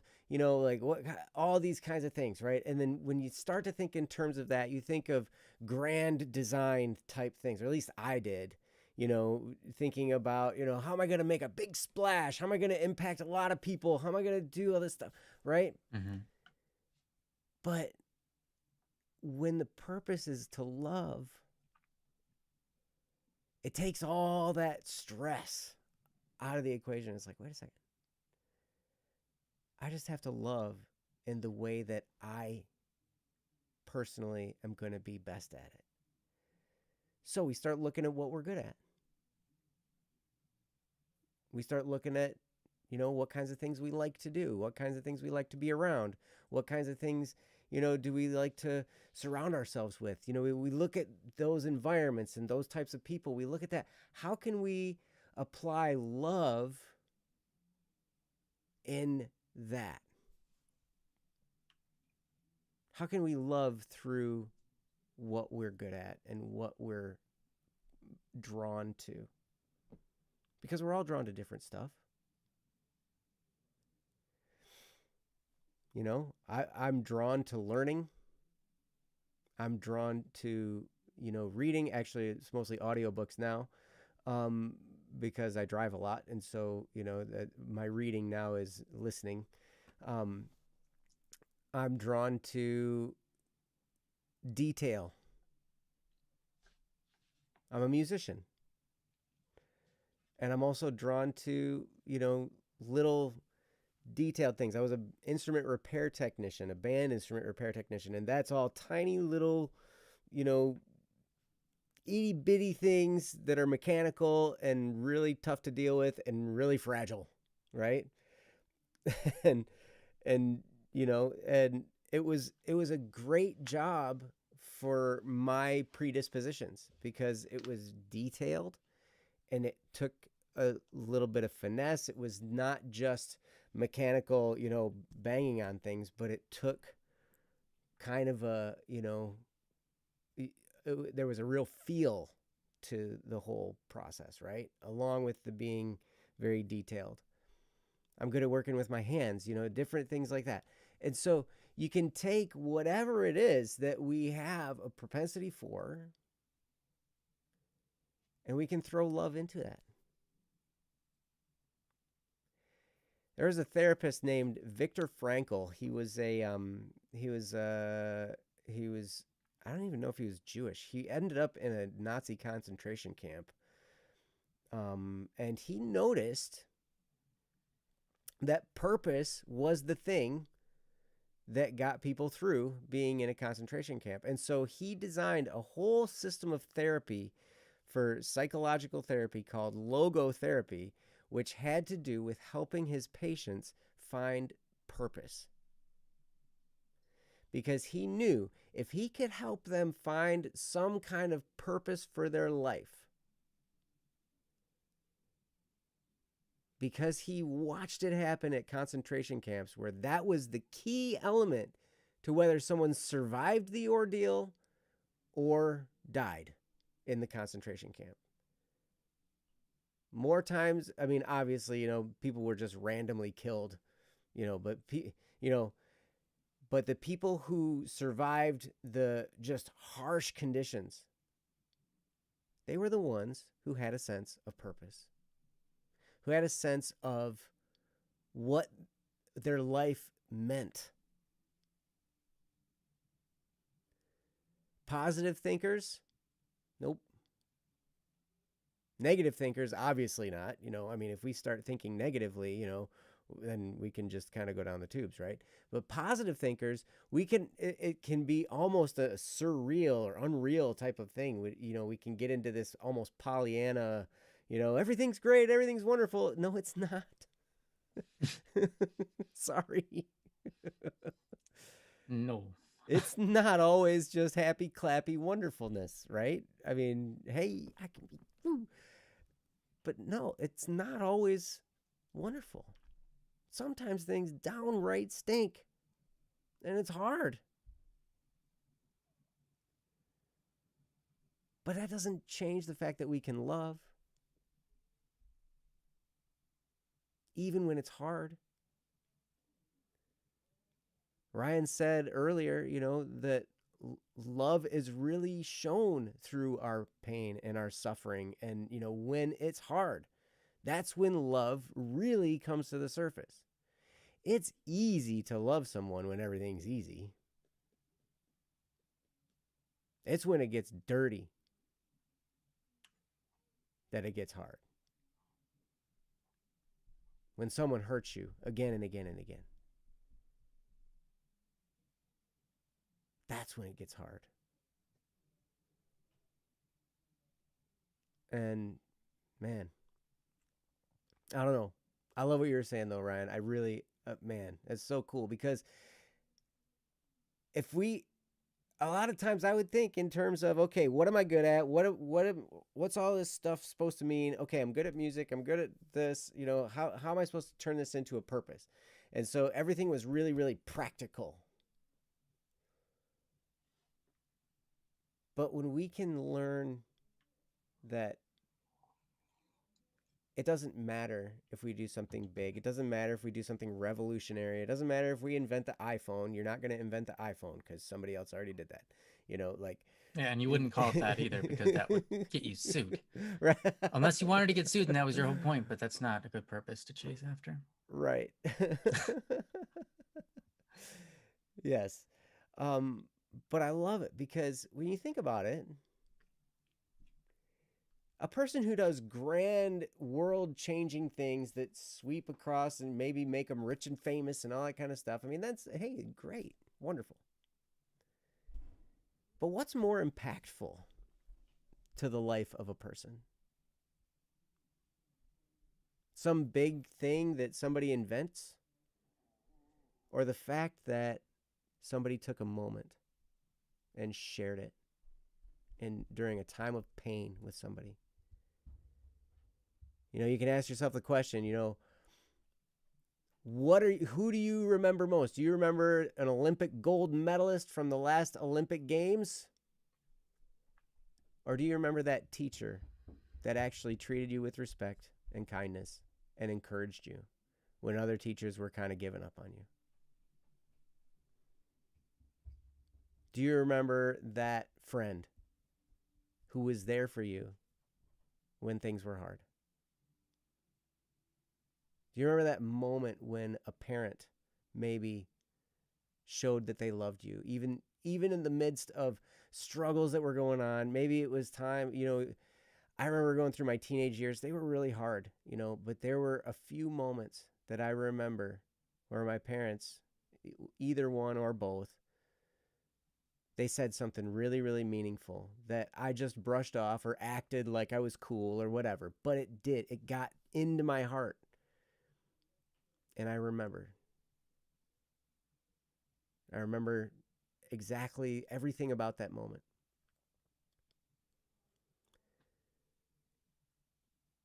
And when Ryan said, impact comes in those little moments, he's so right. Because the temptation is to get caught up into the grandiose and amazingly big things, right? But true impact is in those little moments. And when you can make those little moments for people, you save lives. And they'll remember you. It's an amazing thing. So yes, think of the things you're good at. Think of the things that you might feel like you're built to do. Whatever it is. And then do those things in the most loving way you possibly can. Fill your heart with love for others, with love, maybe even a wonder for what it is that you're doing, an openness to learn more about it. These things, man, it takes whatever it is that you're built to do, the things that you're good at, and gives each one of them even a higher purpose than the thing itself. Because you can do it with that love that Ryan was talking about. So speaking of Ryan, I'm going to turn it back over. Ryan, do you have anything else to say? No, that was good. I think I covered everything that I wanted to say, and you covered a lot even more. So I'm good with that. I'm satisfied. All right. Well, we got time for another topic. Thank you so much for the topic. The one word topic, Meow. You're awesome. Yeah. And that is one that I think a lot of people struggle with, and my mom struggled with that one a lot too, growing up, even until just recent times. So. Mm-hmm. Yep. But it does take a lot of the pressure off, when you start thinking in terms of the simple, you start thinking in terms of, the non-grand things, and it's just like those little moments that you can do with love. Mm-hmm. Then you're not so concerned about, how's my performance? If I didn't do it quite right, you just start thinking in terms of, hey, I'm going to just open my heart. I'm going to be me. I might mess it up. That's okay. Mm-hmm. I'm going to be genuine, though. And it's way easier to be genuinely us than it is to try and be something that, the world will take notice of. It's true. And if you're you and you were meant to be noticed, you will be noticed. Mm-hmm. Likely, you are meant to be noticed. Yeah. You're meant to be noticed by at least the people around you, for sure. Mm-hmm. But the best way to be noticed is to notice them. Yeah, exactly. Yeah. So, yeah, it's cool. Thank you. And I agree. I'm going to watch today's episode of Loki, not after this, though. But I will be watching it at some point. It's on Disney Plus. There's a new series. Oh, okay. Nice. Yeah. Nice. Yep, Loki. They did a deep dive into. Yes. It's pretty cool. But anyway, all right. So we got time for another short one, don't we? Yeah, maybe. If Princess says it's okay. Well, I think Princess will say it's okay. I vote Princess says it's okay. You're gonna vote. Mm. Princess says she doesn't know if we have a short one, so we can do a one-word one again. I got a word. Yeah. Floxahopsimanism. Wow. Wonder what that means. How did you spell that? I don't know. You're the one with the big word show-off guy. Dude, I learned those words when I was like, shoot, I can't believe I remember them. I think I was 13. No, I was 13 when I learned those words. Me and my brother looked them up together, and we studied them, and we learned them together. Yes. With Actually, dial-up. there is a word here. Princess, do you want us to use this word? Princess has one. You can if you want. All Princess right. has one. Oh, Sola has one too. Peace. Wait. So which piece did you mean? Like a piece of pie? Because you just wrote piece like a piece of pie. But it's fine. Yeah, okay. It's totally fine. I was terrible at spelling, and I still am. But I was even worse before. This type of piece is like that. It's totally cool. I'm terrible at spelling, so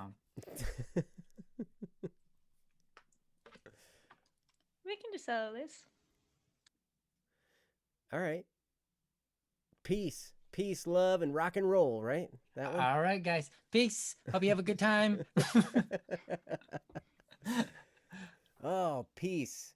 There's a lot of different places we could go with this too. Mm-hmm. Oh man. Well, you got like 20 minutes to do so. All right. Peace, like a pear. Like a pear. I don't understand that one either. Peace like a pear. You might have to explain that one. It went over our heads, Salda. Yeah, my head is down here. Pork chop sandwiches? Yes, that's it. Wow. Oh, that's awesome. Okay. Well, Joe, you're the host. Take it away. All right. Thank you for the topic. Peace.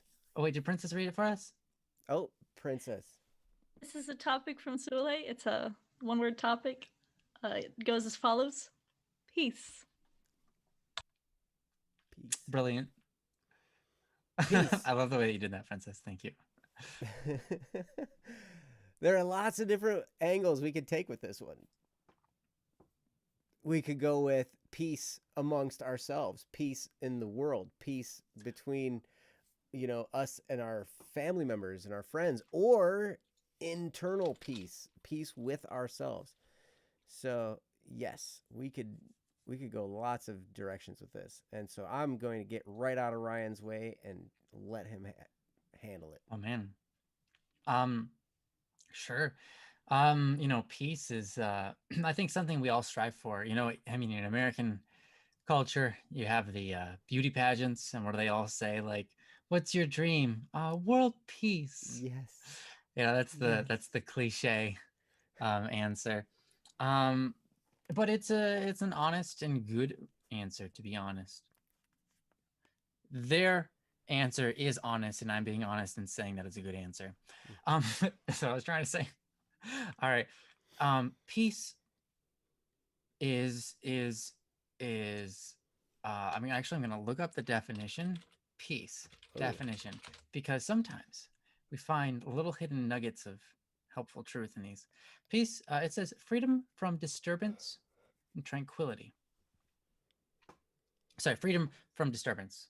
Another word would be tranquility. Yes. And the second definition here is a state or period in which there is no war or a war has ended. So, yeah, both good. I think we all have our own wars and battles inside. And when we get over them, there's this peace. I'm sure all of you have had the situations where you're struggling with something and you finally get over it and you feel that relief and that sense of peace. And that's a beautiful thing. But this is peace is freedom from disturbance. And I think that is really true, but also really wrong. Here's what I'm saying. Or here's why I think that. We all strive for peace. We all want peace. We want peace of mind, right? We want to be calm in the sense of like, not in the sense of like, I'm unable to be happy and energetic. No, it's fine. But we want to be able to be free from disturbance, from strife, from pain, etc. But I think I find that in this lifetime that we live here on Earth, incredibly few and far between are the times where there's no disturbance. Hmm. There was always, almost always, something in our lives that is worth having a disturbance. It could even be as simple as the person next to you says something that is foul, and they don't even think that it's foul, but it disturbs you. Mm-hmm. And that disturbing is not a bad thing. And that's my point. Peace is something that's found despite disturbance. Mm. I think that would be a far better definition. Though this definition is true and it makes sense and it's useful, I think that it also fights itself in the idea that if we truly want to be at peace with ourselves, we need to be able to face disturbance and come to terms with there are things we can't change, there are things we can, and either way, I'm at peace. Peace comes, I think, a lot of times for those who are religious, understanding God's got things under control. He doesn't control all things. But in the end of time, all things will be made good. All things are for good. And if we order our lives to the nature of good, then there's no reason to be disturbed to a point where you do not feel peace. So I think that's my short answer. I'm not going to carry on too long because I don't want to take all the time. I want to go over to Joe and see what he's got to say. Well, I do love your distinction because that's so true. We find peace amidst disturbance. Yeah. And there are times I can think of, it's crazy because sometimes, we can be in a moment where there's a whole bunch of stuff going on that would be stressing somebody else out. And we can have a moment of peace in that. And even, we can even look at a former version of ourselves. Like, for instance, okay, so I mentioned I've got my nephews, they're over right now. My brother had surgery, and so like we're taking care of his two boys, which is just a blast, right? But they're full of energy and energetic and loud and all. It's crazy, right? So anyway, there are times when it's just crazy pandemonium. And I can think back to a time when that would really have stressed me out a lot. To have just, maybe there's an argument and there's stuff going on and, oh man, he this, blah, blah, blah. And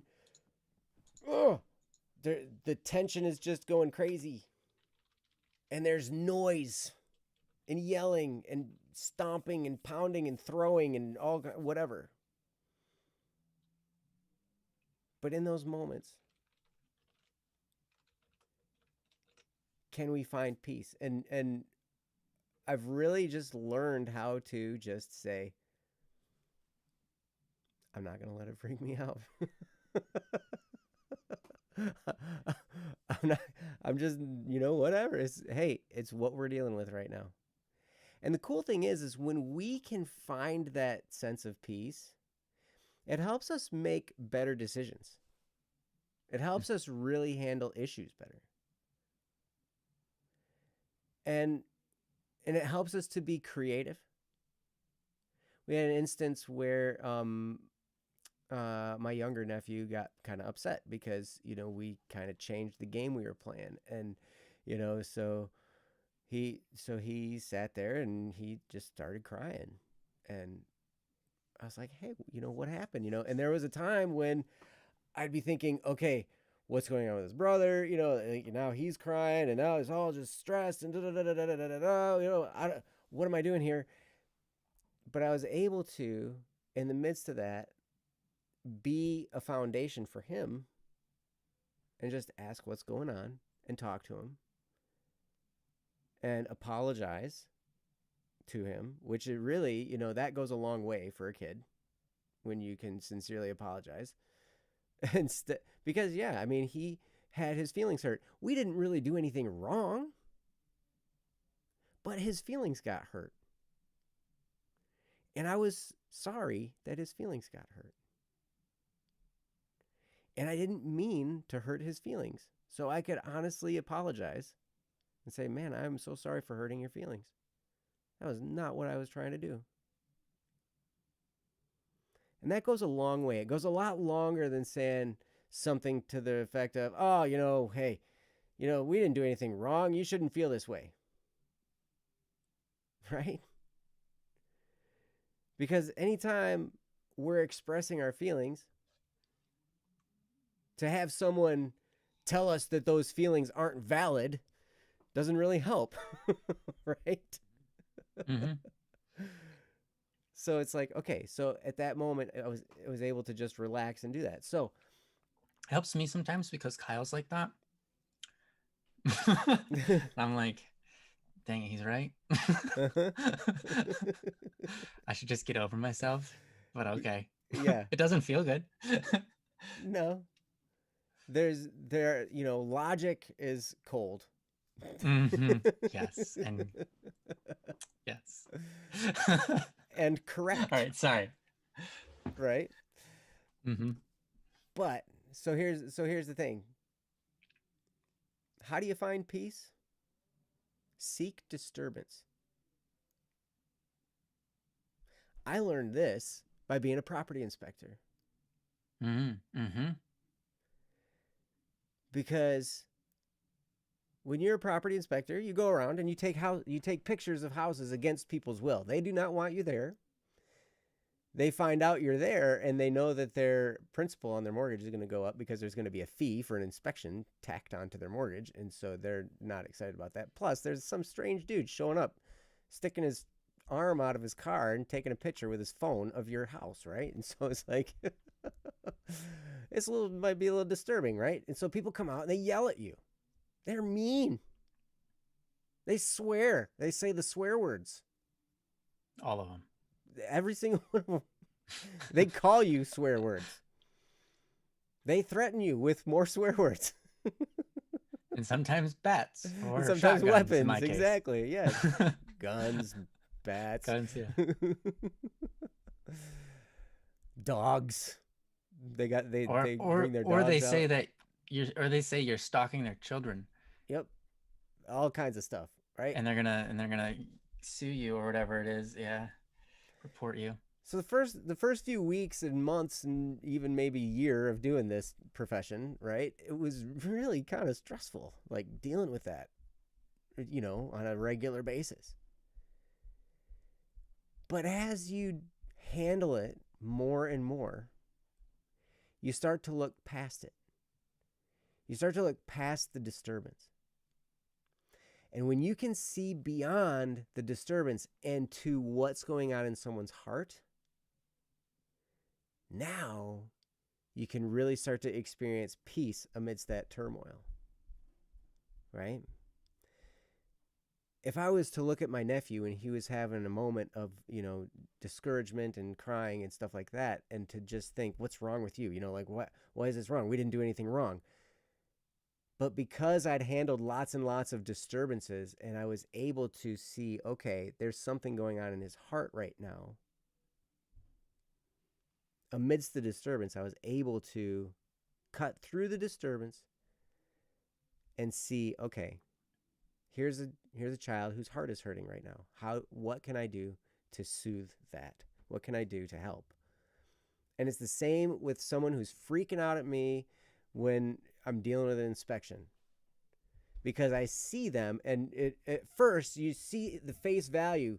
There's a person threatening me and they're swearing at me and they're yelling at me and they're whatever, right? How do I respond? I used to respond with, man, hey, if you pay your bill, everything would be fine, whatever, right? There's something, I'd be defending my position, basically. Instead, now I can approach it totally different. I can say, man, I am so sorry to bother you. I'm just here because there's something going on with your mortgage. I don't know what it is. They don't tell me, and I'm sorry for messing with your day. But the best thing you can do is give them a call. And what that does is that's like I recognize that I'm intruding on their day, and I'm sorry for that. I don't want to be an intruder on your day. But also there's a thing for you to have to deal with here. And I want to tell you that hey, there's something to deal with. And I don't know what it is. They don't tell me. So, you'll have to give them a call. But it's so interesting because to have peace in the midst of the disturbance, it takes practice, which means we need to find disturbing times. Yep. That's and true. learn about it. It's like when people say, hey, never pray for patience. Because, man, you're going to get to experience having to wait. Right? Because that's how we learn these things. We learn things by experiencing, by going through the tests. So you want to experience peace? Seek some disturbances. Seek some moments where it kind of shakes you a little bit. Embrace the awkward. And before you know it, what'll happen, the more time you deal with stuff, you're going to find out, hey, you know what? I can be cool as a cucumber while I'm going through this stuff. All this stuff can be happening all around me. And I can be the one that's calm. I can be the one that people are looking to as the solid person that's not losing their, shorts. Cool. Whatever, right? Doesn't have their undies in a bunch. Yeah, exactly. That. So, yeah, it's a weird dichotomy, but it's true. Anyway, that's what I got. Ryan, do you have anything else? Nice. Now, just to kind of paint your picture, there's this anime. It's still in coming out. Some of you maybe have seen it. There was this scene that it was so bizarre upon watching it like unfold. But at the end of the scene, you're like, whoa, okay. Huh, that makes sense. It's this scene where this brother and sister are fighting and their mom is in the room. The mother, is just looking at them fight, and then she's got this smile on her face. She seems totally at peace. Like, she looks so out of place in the room that it's like she's not even in that world. She's off in her own world. Like, she's in the scene, it almost looks like she's the crazy one. Because she doesn't belong in that scene, it looks like. Because the brother and sister are having a really big fight, and she's just standing there and she's smiling. It's like, it makes you look at that scenario and go like, wow, she doesn't care about her children. She can't even like sympathize with them. She's not butting in to stop the fight. She's just letting it happen, and she's smiling about it. What is with this woman? Anyways, the young girl of the siblings, a young boy and a young girl, runs out of the room, angry, and then, goes in her room, slams the door, whatever. And the boy is left standing there, and he looks at his mom, and she says something to the effect of, your sister cares about you a lot. She only says that because she's really proud of you, and she wants to continue being proud of you. And the brother's like, he's still upset, and he leaves upset, but he gets it. And later in the anime, you can see him acting out that he gets it, that he starts to act towards his sister with care because he realizes that his sister cared about him, and that's why the argument happened. But I think it's interesting that the mother was painted the way they did, with her just so sincerely smiling about their fight, because she saw it from the eyes of truth. She saw the reality. She wasn't caught up in the emotion. She wasn't caught up in the fight. which was like, almost in vain, because it didn't matter. I mean, it mattered in the end because it helped, them come to see each other's desires. They want good for each other. But, she seems almost out of it, and that's good. So pieces sometimes like that, it's a matter of having perspective where you don't necessarily have to get caught up in all of the trouble that's going on around you, even if you're in the room with it, even if you're the one in trouble. She is, in that case, the one slightly in trouble there, because it's her children that are fighting, right? And it's her place to set them right. But her eyes saw the truth. She saw what was really going on beyond the battle. And I think that piece, a lot of times, is knowing what's going on beyond the battle, knowing what comes from the battle, what good comes from that fight and the disturbance, being able to see through the disturbance towards the end, and also seeing behind this disturbance.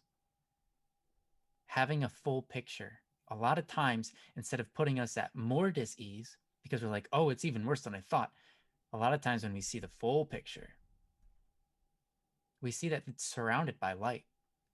There isn't just a light at the end of the tunnel. There's light all around it, and that's why it's so illuminated.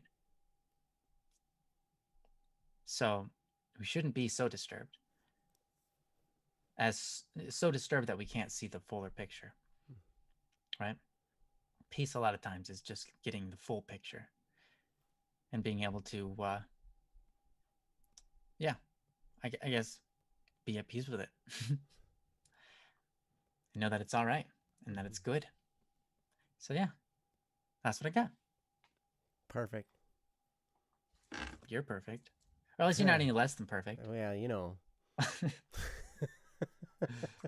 it's how things go sometimes. Me too. Yeah, you too. You're perfect too, Meow. Yes. I don't know what Me Too is about. And hi, Shade. Nice to see you. Yes. Well, you're just in time for the end of the show. Oh, dang it. But you can always go back and rewatch. Yes. Or watch it for the first time, since can. Yeah, it wouldn't be a rewatch, it'd just be watch. Yep. So thank you guys so much for being here. Thanks for the topics. Thanks for indulging these one-word topics. They were kind of fun. Yeah, Man. thanks so for sharing, guys. I like this idea. So we're gonna. I think I might start doing just a call to action. Hey, got any one-word topics out there? I really like that idea. So let's talk about this one-word topic. Do we do 3 or 4 topics this week? I think we did 3. We did 3 because we did the one. Yeah, we did. We'd spent we spent 2 times as long as we should have on the first one. Yeah. But then the second 2 were just one-word topics, so it was all right. Yeah, we did good. So that was 3 topics. Each of those were about 20 minutes. That's perfect. Pretty good. That's pretty good. And then the other one was about 50 minutes. So. Yeah. So from now on, one-word topics, guys. Yeah, no more. No, we like the details you put in. It's important to us. No, I'm totally joking. But yes, thank you guys so much for contributing. What? Raka. No, my buddy. You know it's the end. I'm sorry, buddy. I love you, dude. I thought it was something I said or something I looked like or whatever. No, it was Raka. Yes. Raka always makes me laugh. Yes, he's awesome. But anyway, thank you guys for being here. Thanks for hanging with us. And yeah, it was great to see all of you. It's great to hear from you guys in the chat. And come back next week. We'll try and we'll try and schedule the show a little earlier than 5 minutes beforehand, so you have some notice. But wow, and Jeff shows up here at the end too. Hey, Jeff. Yes, thank you guys for being here. We'll see you next week on Don't Worry Wednesday. Until then, special thanks to Princess for hanging with us and keeping us on track and being awesome. Thank you, Ryan, for being the star. And thank you, chat, all of you guys, for being the real star. Because without you, man, we wouldn't. It'd just be me and Ryan talking. We can do that, but it's not nearly as cool. So, anyway. Absolutely. Thank you guys for being here. We'll see you next week. Take care, guys. Bye bye. Peace.